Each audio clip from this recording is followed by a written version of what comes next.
Next, budding.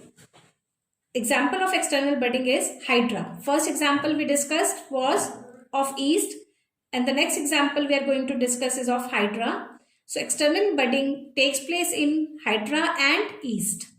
There are two types of budding, external and internal. Internal we will discuss later on. External budding is common in cnidarians. You have studied in +1 different phylums. So hydra belongs to cnidaria or Coelenterata. So external budding is common in cnidarians. This is hydra and this is small bud developing in hydra. This small bud grows in size and forms daughter hydra, which later on detaches from the parent body and forms a new offspring.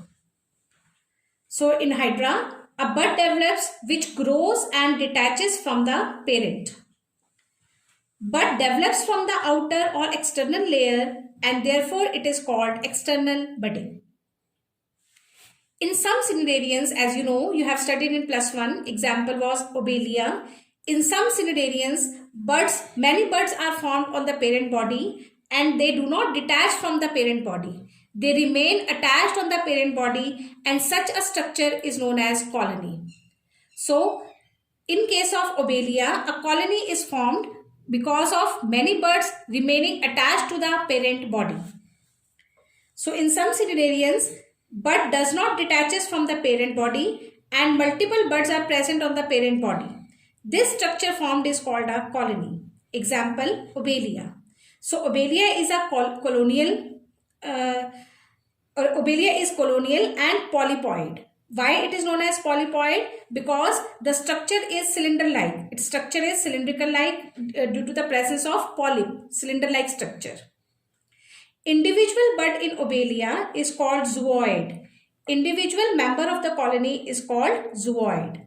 Each zooid have different function in the colony. So, all the zooids have different functions in the colony. So, now you have understood that budding is of two types, external and internal. In external budding, we have discussed first the example of yeast and next example of hydra. In case of Obelia, many buds are formed but they remain attached to the parent body and a colony is formed. So, Obelia is colonial and polypoid organism. Polypoid, why it is known as polypoid? Because it is cylindrical in structure, it is in polyp form. Therefore, it is known as polypoid. Now, we will discuss budding, that is internal budding. Now, we will discuss the internal budding. Internal budding takes place in some sponges. It takes place in some sponges.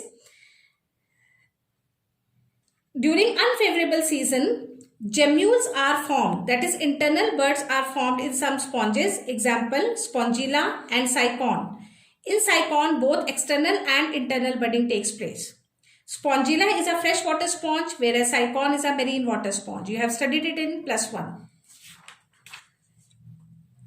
Sponges prefer warmer water. They reproduce, they develop more in warmer water. Therefore, before the approach of winter season, that is cold weather, during autumn, they accumulate reserve food material and there is formation of many gemmules in the parent body.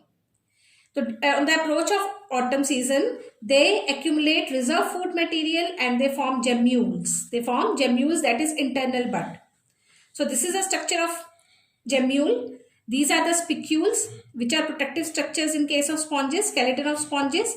This is arcucites. These are arcucites. These cells shown are arcucites, which have reserve food material, and these arcucites are totipotent. Totipotent means the cell which can give rise to whole new organism. What is totipotent? The cell which can give rise to whole new organism is known as a totipotent cell. So, these arcucites are totipotent cells. This gemmule has two coverings, outer and inner covering. So, this is a structure of a gemmule formed in a sponge which has two coverings, outer and inner. These are the arcucites, which are totipotent cells, and this structure, this opening is known as micropyle. This opening is known as micropyle, from where these arcucites are liberated and new colony is formed. After the formation of gemmules, parent body dies. After the formation of gemmule, the parent body dies. During winter season, these gemmules will remain in water. These gemmules help in perennation. During winter season, these gemmules will remain in water. They will help in perennation.